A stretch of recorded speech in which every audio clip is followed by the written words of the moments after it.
CM Chandrababu ఈ week కూడా చాలా బిజీగా గడుపుతూ రాష్ట్ర అభివృద్ధి కోసం చాలా కీలక నిర్ణయాలు తీసుకున్నారు. స్వచ్ఛాంధ్ర స్వర్ణాంధ్ర కార్యక్రమం, ముస్తాబు కార్నర్, రాయలసీమకు నీళ్లు తరలింపుకు సంబంధించి కీలక చర్చలతో పాటు కీలక నిర్ణయాలు కూడా తీసుకున్నారు. దీనితో పాటు దావోస్ పర్యటనకు వెళ్లిన సీఎం చంద్రబాబు కీలక పారిశ్రామికవేత్తలతో చర్చలు జరిపారు.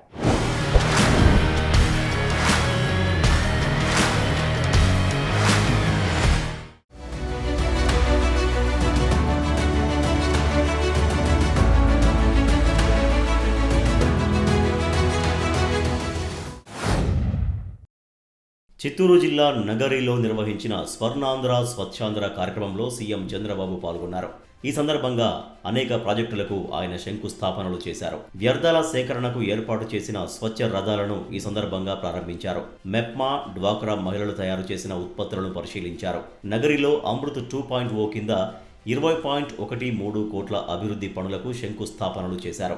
నగరి మున్సిపాలిటీలో నీటి సరఫరా పథకం మెరుగుదలకు 13.96 కోట్లు, కాలనీ ప్రాంతాలకు నీటి సరఫరా మౌలిక సదుపాయాల కల్పనకు 3.97 కోట్లు, నగరి మున్సిపాలిటీ పరిధిలోని సాయిబాబా ఆలయం సమీపంలో ఉన్న సురగుంట చెరువు పునరుద్ధరణ కోసం 2.2 కోట్లతో పనులు చేపట్టేందుకు శంకుస్థాపనలు చేశారు. ఎవరన్నా మీ ఇంట్లో చెత్త ఉంటే, వేస్ట్ ఉంటే ఇవ్వండి, మేము దానికి డబ్బులు ఇస్తామని వచ్చేవాళ్ళు.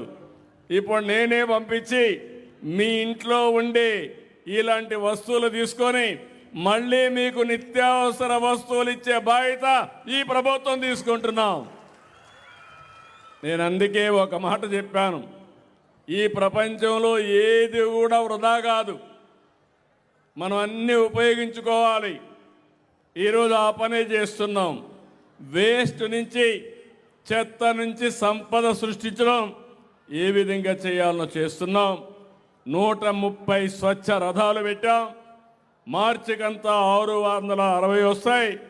మార్చికి మీ ఇంట్లో ఉండే చెత్త 100% కలెక్ట్ చేసే బాధ్యత ఈ ప్రభుత్వానిది, ఈ మున్సిపాలిటీలది. చిత్తూరు జిల్లా నగరిలోని బాలురా బాలికల పోస్ట్ మెట్రిక్, ప్రీ మెట్రిక్ హాస్టళ్లను సందర్శించారు CM Chandrababu. Net zero concept పై విద్యార్థుల్లో అవగాహన కల్పించారు. Solid waste, liquid waste management కేంద్రాలు, నెట్ జీరో ఎలక్ట్రిసిటీలో భాగంగా స్కూలుపై ఏర్పాటు చేసిన solar roof top, compost pit, ముస్తాబు కార్నర్ను సీఎం పరిశీలించి విద్యార్థులతో మాట్లాడారు. హాస్టల్ రూములను, కిచెన్ రూములను పరిశీలించారు. స్కూల్స్లో కొత్త కార్యక్రమం పెట్టాం. ముస్తాబు అనే ఒక కార్యక్రమం పెట్టాం. అక్కడ ఒక మిర్రర్ పెట్టాం. మీరు తల్లిదండ్రులు కూడా గుర్తుపెట్టుకోవాలి, మన పిల్లలు పరిశుభ్రంగా ఉండాలంటే, ఎలాంటి జబ్బులు రాకుండా ఉండాలంటే వాళ్ళల్లో కూడా చిన్నప్పటి నుంచి పరిశుభ్రాన్ని ఏ విధంగా మెయింటైన్ చేయాలని నేర్పించాల్సిన అవసరం ఉంది.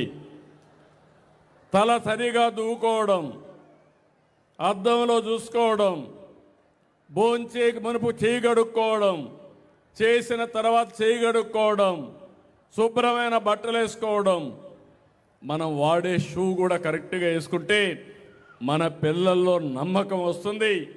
అందుకే రాష్ట్రం మొత్తం అంగన్వాడీలో కూడా ముస్తాబు కార్యక్రమం పెడితే బ్రహ్మాండంగా ఉందని అంగన్వాడీ టీచర్లు చెప్పే పరిస్థితికి వచ్చారు. ఈరోజు పేరెంట్స్ని కోరుతున్నా, తల్లిదండ్రులు కోరుతున్నా, మీ పిల్లలకి పరిశుభ్రత చిన్నప్పటి నుంచి నేర్పించే బాధ్యత తల్లిదండ్రులదని మరొక్కసారి విజ్ఞప్తి చేస్తున్నా. కొత్తగా నియమితులైన ఆర్టీఐ కమిషనర్లు సీఎం చంద్రబాబును సచివాలయంలో కలిశారు. ఆర్టీఐ చీఫ్ కమిషనర్ వజ్జా శ్రీనివాసరావు, కమిషనర్లు వంటేరు రవిబాబు, గాజుల ఆదెన్న, పిఎస్ నాయుడు, విఎస్కే చక్రవర్తి ఉన్నారు.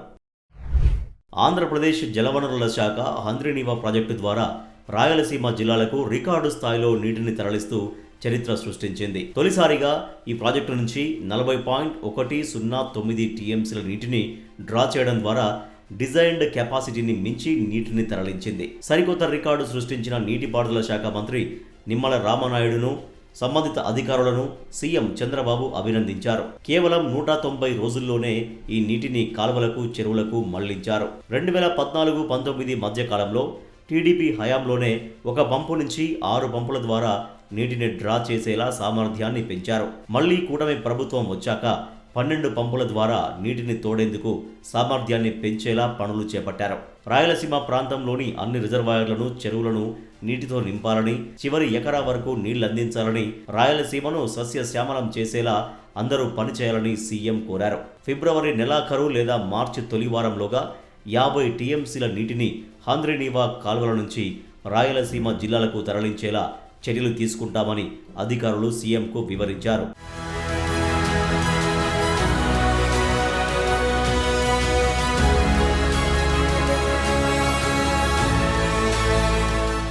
గోదావరి పుష్కరాల నిర్వహణపై సీఎం చంద్రబాబు తొలిసారి అత్యున్నత స్థాయి సమీక్ష నిర్వహించారు.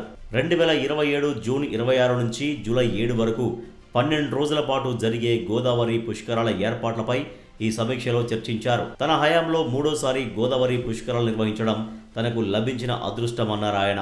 గోదావరి ప్రవహించే పోలవరం, ఏలూరు, తూర్పు గోదావరి, పశ్చిమ గోదావరి, అంబేద్కర్ కోనసీమ, కాకినాడ జిల్లాల్లో పుష్కరాల నిర్వహణకు ఏర్పాట్లు చేయాలని అధికారులను ఆదేశించారు. దేశ విదేశాల నుంచి సుమారు 10 కోట్ల మంది భక్తులు పుష్కర స్నానం ఆచరించేందుకు రాష్ట్రానికి వస్తారని అంచనా వేస్తున్నారు. ప్రస్తుతం ఉన్న 234 ఘాట్లతో పాటు మరో 139 ఘాట్లు నిర్మించాలని ప్రభుత్వం ప్రణాళికలు రూపొందించింది. మొత్తంగా నదీ తీరం వెంబడి వివిధ ప్రాంతాల్లో 9,918 మీటర్ల పొడవున 373 ఘాట్లను అభివృద్ధి చేయాలని నిర్ణయించారు.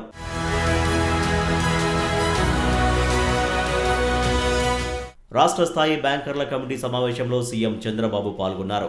బ్యాంకర్ల సమావేశంలో వార్షిక రుణ ప్రణాళిక అమలు, వ్యవసాయ రుణాలు, ఎంఎస్ఎంఈలకు సంబంధించిన వివిధ అంశాలపై చర్చించారు. పొదుపు సంఘాలు తీసుకునే రుణాలపై బ్యాంకులు 15 రకాల ఛార్జీలు విధిస్తున్నాయని, వీటిని తగ్గించేలా చర్యలు తీసుకోవాలని బ్యాంకర్లకు సూచించారు సీఎం. ప్రకృతి సేద్యాన్ని విస్తరించేందుకు బ్యాంకర్లు సహకరించాలని సీఎం చంద్రబాబు కోరారు.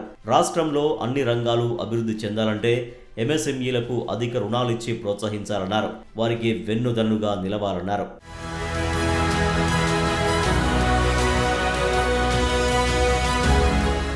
పెట్టుబడుల వేట కోసం దావోస్ పర్యటనకు వెళ్లిన సీఎం చంద్రబాబు రాష్ట్రానికి తిరిగి వచ్చారు. దావోస్ పర్యటనలో 36కు పైగా కార్యక్రమాల్లో ఆయన పాల్గొన్నారు. ఇజ్రాయిల్, యుఏఈ, స్విట్జర్లాండ్ దేశాల ప్రతినిధులతో సమావేశమయ్యారు. ప్రపంచ ఆర్థిక సదస్సు వేదిక వద్ద Arcelor Mittal chairman Lakshmi Mittal, Google Cloud CEO Thomas Kurian, IBM CEO Arvind Krishna సహా 16 దిగ్గజ పారిశ్రామికవేత్తలతో చంద్రబాబు సమావేశమయ్యారు. గ్రీన్ ఎనర్జీ, ఆర్టిఫిషియల్ ఇంటెలిజెన్స్, వ్యవసాయం, టూరిజం వంటి రంగాల్లో ఏపీ సాధిస్తున్న విజయాలను పారిశ్రామికవేత్తలకు వివరించారు. యూరప్లోని తెలుగు ప్రజలతో మమేకమవుతూ తెలుగు డయాస్పోరా కార్యక్రమంలో చంద్రబాబు పాల్గొన్నారు.